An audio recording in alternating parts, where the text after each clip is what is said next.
barangkali di antara kalian ada yang tidak hadir, ya, tanya. Akilah Munaj Hapa. Hadir. Arif Rifki Al-Fadil. Deana Hanifatul Fadila. Apa? Dewi Febrianti. Hadir. Diana Puspita. Vina Nurhamida. Erna Hartati. Hilya Maryam. Ina Mutmainah. Kamila Andraini. Megi Ratmala. Sani Suryani. Silvia Nur Islami. Silvia Sri Lestari. Jahra Indrianti. Ya, alhamdulillah ya. Berarti yang izin itu ada 2 orang ya.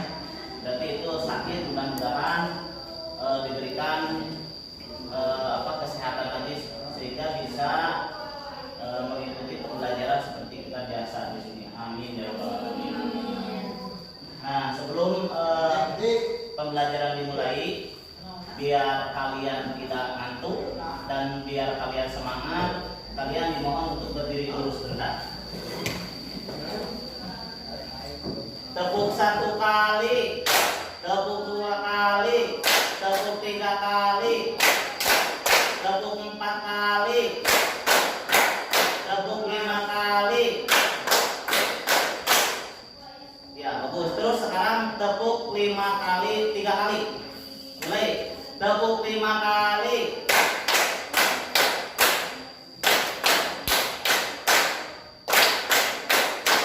Ya, alhamdulillah ya. Nah, silakan kalian duduk kembali. Nah, ini ya. Untuk materi yang yang Bapak sekarang bahas, tujuan pembelajarannya yaitu mengenai menganalisis peradaban masyarakat Arab sebelum Islam datang. Terus yang kedua, mengkomunikasikan nilai-nilai landasan ajaran dan norma-norma Islam yang telah diajarkan oleh Rasulullah Shallallahu Alaihi Wasallam. Itu ya tujuan pembelajarannya. Terus sebelum ke materi dimulai, apakah kalian masih ingat dengan materi yang sebelumnya minggu kemarin yang Bapak bahas? Ya. Tidak. Nah, itu sebetulnya harus dipelajari lagi, jangan sampaikan lupa seperti itu. Jadi mengenai Jazirah Arab, yaitu seperti wilayah selatan, wilayah barat, wilayah timur dan sebagainya.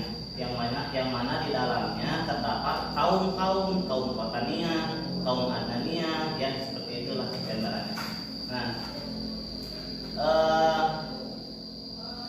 sebelumnya Bapak akan menampilkan peta konsep dulu ya. Nah, ini ya. Peta konsep dulu. Nah, ini masyarakat kebudayaan Arab pra-Islam. Apakah kalian tahu apa yang disebut pra? Pra itu adalah sebelum ya. Terus ini peta konsep untuk materi yang akan kita bahas sekarang. Yang pertama, kondisi bangsa Arab pra-Islam, yang mana di dalamnya itu adalah yang pertama yaitu geografis atau kondisi bangsa Arab pra-Islam, yang isinya adalah ini ya, bla bla. Terus yang kedua adalah agama bangsa Arab pra-Islam, ya, yang ini isinya. Terus yang ketiga adalah peradaban bangsa Arab pra-Islam. Terus yang selanjutnya adalah kehidupan sosial, politik, dan norma-norma dan lain-lain. Nah, sebelum Bapak menampilkan video untuk yang lebih jelasnya, apakah kalian mengetahui tentang sejarah kebudayaan, tentang materi peradaban bangsa Arab pra-Islam? Silakan. Ada yang tahu? Tidak. Nah, kalau tidak ada yang tahu, gak apa-apa. Nah, nanti kalian lihat video yang Bapak tampilkan sekarang. Sebelumnya Bapak akan membentuk dulu kelompok, ya. Ini berarti berarti udah dibagi 3 kelompok saja ya. Ini kelompok 1, terus kelompok 2, dan ini kelompok 3. Yang mana nanti kalian menganalisis dari cuplikan video tersebut. Inilah ya kita tayangkan.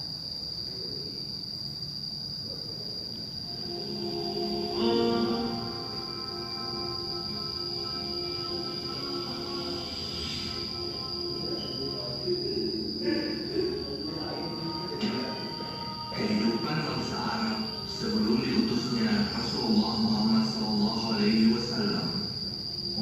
Pada saat Islam masuk di Jazirah Arab di zaman Nabi Ibrahim alaihissalam, akhlak mulia tersebar. Penduduk lembah Mekah mengenal tauhid dan jauh dari kesyirikan. Beberapa masa setelah wafatnya Nabi Ibrahim dan Ismail alaihissalam, terjadi perubahan besar di tanah Mekah. Agama tauhid tergerus oleh ombak kesyirikan. Kemudian waktu terus berlalu, keimanan pun tergerus budaya dan pemikiran. Masuklah berhala-berhala ke Ka'bah yang suci. Penduduk tanah suci di sekitar Baitullah Al-Haram menjadi penyembah berhala. Akhirnya, agama Nabi Ibrahim hanya dipegang oleh sebagian kecil masyarakat. Pelajaran bagi kita umat Islam di Indonesia, tauhid yang dibawa oleh para rasul yang bertempat di tanah suci bisa berganti menjadi agama pagan penyembah berhala. Tidak ada yang menjamin negeri ini, Indonesia yang kita cintai, akan selamanya menjadi negara mayoritas umat Islam kalau kita tidak belajar dan mengkaji agama ini, kemudian mendakwahkannya. Sejarah masuknya dan tersebarnya berhala di Jazirah Arab. Perubahan besar di Jazirah Arab itu dibawa oleh tokoh kabilah Khuza'ah, yaitu Amr bin Luhai al-Khuzai. Ia adalah pemimpin politik dan agama di Mekah. Ia dicintai dan segani masyarakat. Bahkan penduduk Mekah menganggapnya sebagai ulama besar dan wali yang mulia. Suatu hari, Amr bin Luhai pernah bersafar ke Syam. Ia melihat penduduk Syam menyembah patung-patung dan ia terkesan. Amr menganggapnya sebagai sesuatu yang baik dan benar. Apalagi Syam dikenal sebagai tempat turunnya kitab-kitab samawi atau kitab-kitab dari langit. Saat kembali ke Mekah, ia bawa tradisi Syam ini ke tanah haram. Masuklah berhala-berhala Hubal ke Jazirah Arab dan ditempatkan di sisi Ka'bah. Diriwayatkan bahwa Hubal terbuat dari batu akik merah yang berbentuk manusia. Orang-orang Quraisy mendapati tangan kanan Hubal telah hancur, lalu mereka ganti dengan tangan dari emas. Inilah berhala pertama orang-orang musyrik yang paling besar dan paling suci menurut mereka. Setelah Hubal, tanah Mekah berangsur-angsur disesaki oleh berhala. Di antara berhala-berhala besar mereka adalah Manat yang disembah oleh kabilah Huzail dan Khuza'ah. Orang-orang Quraisy biasa mengusapkan darah mereka di sisi berhala ini sebagai bentuk ibadah padanya. Karena itu, berhala ini juga dinamakan berhala darah. Berhala ini termasuk berhala tertua, terletak di pantai Laut Merah di wilayah Al-Mushallal di Kudaid. Al-Mushallal adalah jalan di suatu bukit menuju wilayah Kudaid. Kemudian ada Lata, berhalanya orang-orang Taif, dan Al-Uzza, berhala termuda namun yang terbesar dari 2 berhala sebelumnya. Berhala ini disembah oleh orang-orang Quraisy dan kabilah-kabilah lainnya. 3 berhala ini selain Hubal. Alhamdulillah, dari cuplikan video yang Bapak barusan tampilkan, sebagaimana tadi kan sudah dibentuk kelompok untuk berdiskusi ya. Ini kelompok 1, kelompok 2, dan kelompok 3. Nah, jadi yang didiskusikannya yaitu, coba pahami dengan baik ya. Dari video tersebut, coba analisis bagaimana peradaban masyarakat Arab sebelum datangnya Islam. Nah, silakan ya, kalian berdiskusi. Nah, setelah berdiskusi nanti ada perwakilan ke depan 1 orang untuk membacakan. Ya, silakan.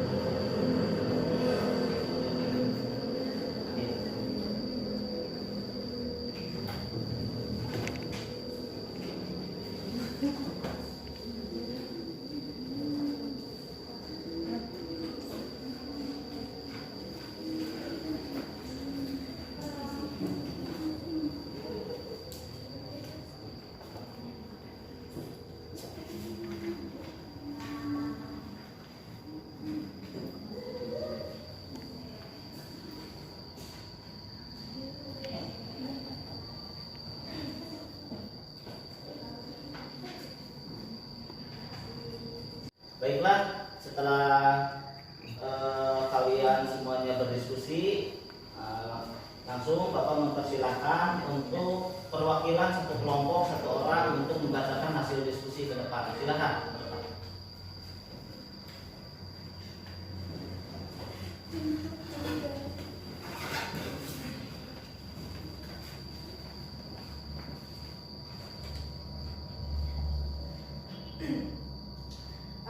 Dari hasil video yang ditonton dapat kita analisis bahwa peradaban masyarakat Arab sebelum Islam sangatlah bobrok, dimulai dari kepercayaan, moral, ekonomi, bahkan keadaan sosial. Oleh sebab itu, pada masa Arab pra-Islam dijuluki dengan zaman jahiliyah atau zaman kebodohan. Mengapa demikian? Karena seiring berjalannya waktu, semakin banyaknya kebudayaan dan pemikiran lokal yang menyebabkan banyaknya perspektif, terutama soal kepercayaan. Ya. Kasih aplaus teman kalian. Terima kasih, Pak. Nah, jadi Bapak hanya menegaskan saja, ya. Jadi yang disebut jahiliyah itu bukannya jahiliyah bodoh terhadap ilmu pengetahuan. Jadi bodoh di situ, jadi bodohnya terhadap kepercayaan, ketauhidan mereka, ya.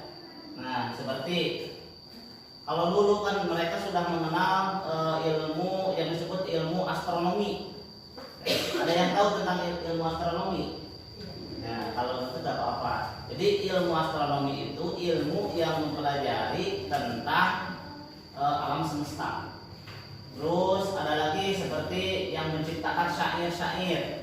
Nah, bagus itu ya. Nah, jadi biar kalian tahu yang dianggap bodoh itu bukan bodoh segala-galanya, tapi bodoh di dalam ketauhidan, bodoh terhadap menyembah kepada Allah. Jadi dia mah yang ada di benak pikiran mereka yaitu menyembah berhala. Itulah yang disebut bodoh zaman jahiliyah. Terus diantaranya karena kebodohan mereka, ya, di zaman dulu, jadi dia itu ini udah kejadian setelah Bapak membaca sejarah, yaitu kalau mempunyai anak perempuan itu hina katanya, karena anak perempuan itu dianggap lemah, tidak bisa perang, yang akhirnya oleh mereka itu dikubur hidup-hidup. Nah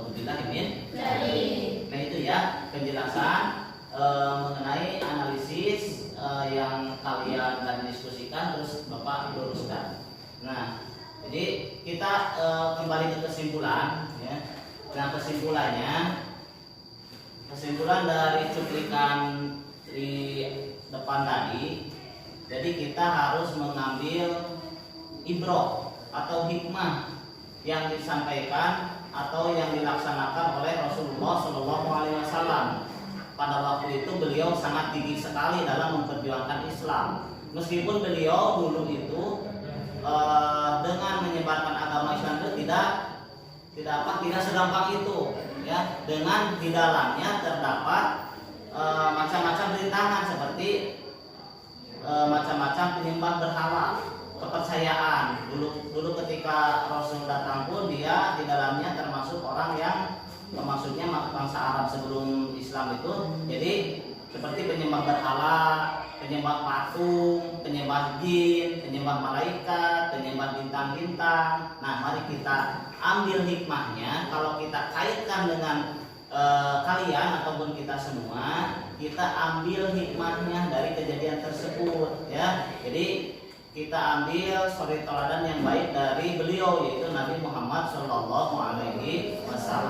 Nah, apa yang kita lakukan sekarang? Ya, kalian tinggal kalau bekerja kan belum kalian mah. Jadi kalian mah pelajar, ya.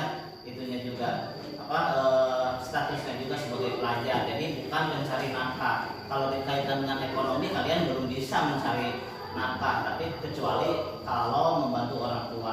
Nah, kita mah belajarnya yaitu dengan belajar agama yang bersungguh-sungguh, ya. Terus saling menasihati di dalam kebaikan, terus saling mengoreksi, saling membantu, saling menyayangi di antara teman kalian, ya.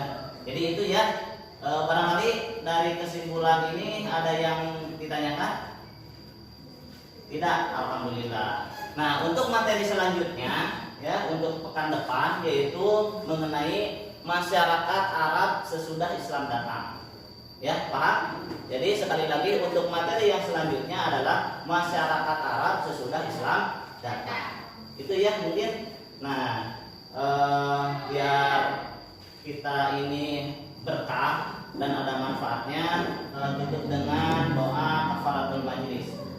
Subhanakallahumma wa bihamdika asyhadu an la ilaha illa anta astaghfiruka wa atubu ilaik. Ya, terima kasih. Assalamualaikum warahmatullahi wabarakatuh.